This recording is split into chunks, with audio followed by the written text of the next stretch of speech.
Here we go again. Time to build my friend another keyboard. But this time, we got a budget of $150. So this video gives you a decent idea on what you can expect for a build around this price area. And at the end, I'll show you some more options for this price area as well. Also, I can show you how to make this build even cheaper, so stick around.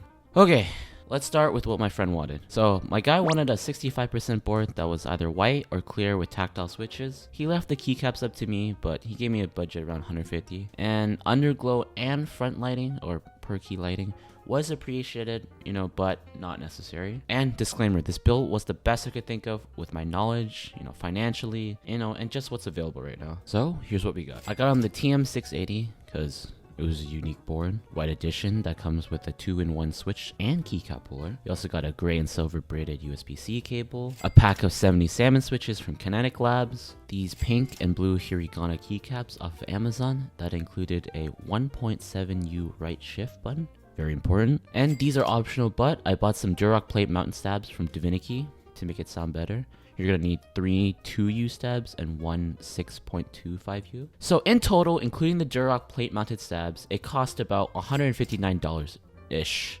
including tax and shipping. Well, tax and shipping to me at least. But all of it should fit in your $150 exact budget, but I'm sure you can spare the extra $9 to make it sound better. But actually, you can make this keyboard a little bit cheaper as I found out later, but keep watching to find out. Oh, also, you do have to buy lube, tools, foam, extra modification stuff if you're starting out, and that will cost you an extra like $10 to $25-ish depending on what extra modifications you want to do. So keep that in mind. So I usually like to begin by modifying the stabs. So the TM680 does come with generic plate mounted stabs, but they were lightly lubed and kind of messy though. They kind of suck as well. So I wanted to upgrade it then. We're using these Durock plate mounted stabs, and I usually like to take the stems and holy mod them.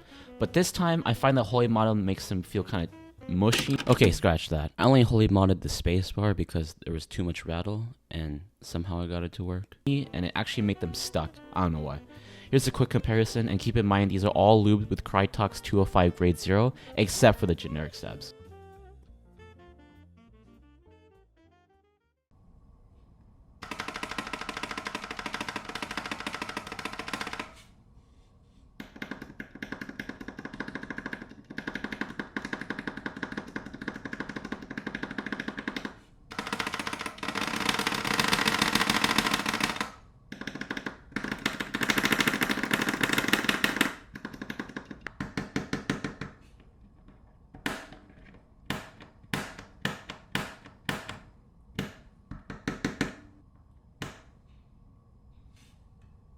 Next, I clip the stems if needed. In this case, you do need to clip them and, to make the bottom flat. Then just lube the housings and the stems with Krytox 205 grade 0. Put them together and move on to the wires. And lube them with Krytox as well. Then clip them together and now you're done. Pretty easy, right? Let's move on to the switches. These are the salmon switches. I actually like to lube my tactile switches with Tribox 3203 on both the bottom housing and the stems. And I like to bag lube the springs with Krytox GPL 105 oil. Because I'm lazy and I can't be bothered to lube all the springs one by one. Put them together and that's pretty much it, yeah.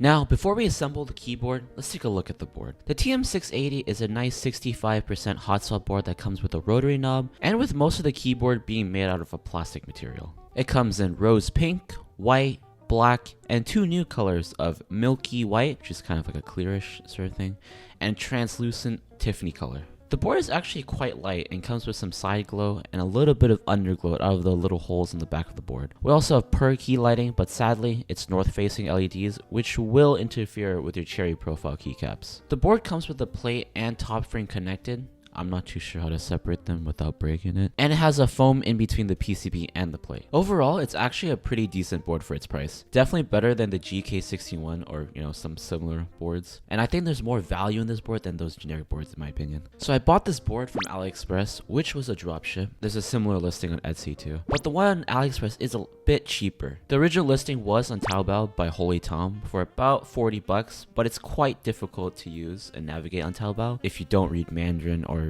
if you don't even have Alipay. There is an alternative way of buying it through Superbuy, which is basically a third-party company that helps people outside of China purchase things from Taobao, but that's also quite confusing. But I'll leave a video down below if you want to check it out. My recommendation is to just buy it straight from AliExpress. No hassle, make life really easy. I'm pretty sure you can save a bit more through Superbuy or Taobao if you can figure out that mess. Now before we start assembling, I just want to say that before I did anything, I tested the PCB with a pair of tweezers and noticed that the down arrow and the right arrow were not working. I got worried and I opened up the board and I noticed that there's a tiny little circuit in the bottom left corner, or bottom left of the PCB was broken, and I was kind of scared. I don't know what I did, but I kind of just placed the circuit back and smeared solder all over the circuit, and somehow it worked. Kind of just messed around and it worked. The down arrow and the right arrow now worked. Honestly, I don't know how. I'm not an electrical genius, but I guess whatever I did worked. So if this ever happens to you, take notes, take a look right now. Then I just put extra solder in the hot swap sockets for safety measures. So I noticed the bottom of the case was pretty hollow, as I can see through the PCB. So I decided to fill the bottom up with some foam to dampen up the sound. I'm going to be using some of the sparkly, spongy foam that was left over from the packages I bought. I don't know, probably cost like $2, but it's free for me, so moving on. Just align it with the bottom of the board and trim the necessary amount to fit in the board. I noticed that the foam was too thick, so I tried to chop it in half like a sushi chef,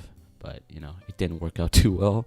The foam looks so scuffed, but that's how we do it on the PaperAcrobat channel, am I right? I mean, you're not really gonna see it anyways, and plus this side is pretty clean, well, relatively clean. Then I just push it down to cut the holes for the standoffs, and you know, trimmed a bit of the foam to allow for the underglow and the side glow for the PCB. And overall, the foam made the board a bit heavier and it made it feel just a bit more solid. Big improvement. I assembled the board by placing the stabs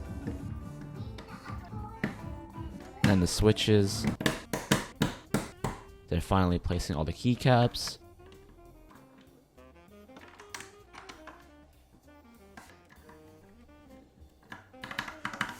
I thought about band-aid modding the stabs, but actually the Durex stabs are a super tight fit onto the plate, and I think if I put the band-aids on there, the stabs won't even go in. If you're gonna go with the generic stabs though, I do highly recommend you band-aid mod them, as the stabs are pretty wobbly. Lastly, the spacebar sounded really hollow, and so I took some of that foam I used for the case and trimmed a tiny bit to put inside the spacebar. And here's a quick typing test.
Overall, I think this board came out great, and it sounds pretty good too.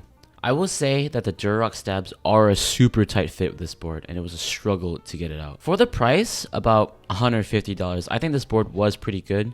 You definitely need to do some modifications since the stock sounds pretty horrendous, but overall I think this board sounds pretty nice. Along with that, I really like the subtle underglow and side glow, and it comes with a manual that shows you how to change the RGB.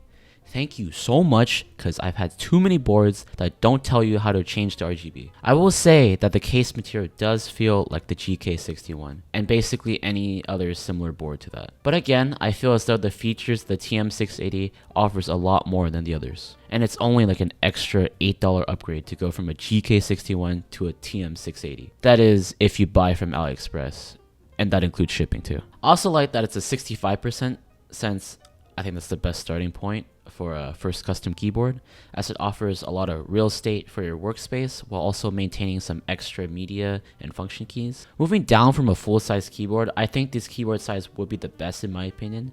I think the 75% is a little too big, but that's just me. I play video games at a super low DPI, and so I like to swing my arms all over the place.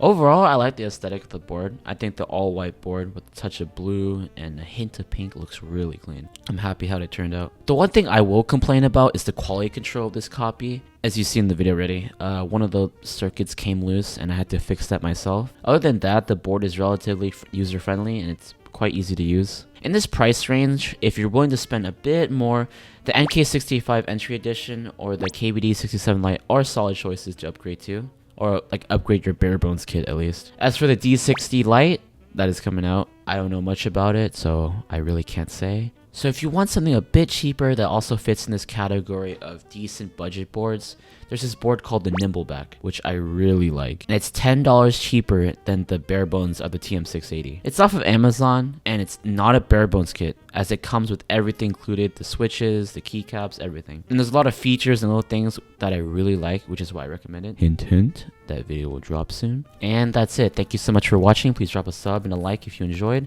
I appreciate the support, and leave a comment down below on what you want to see next, and I'll consider it. Thanks, guys. Fill my heart with song.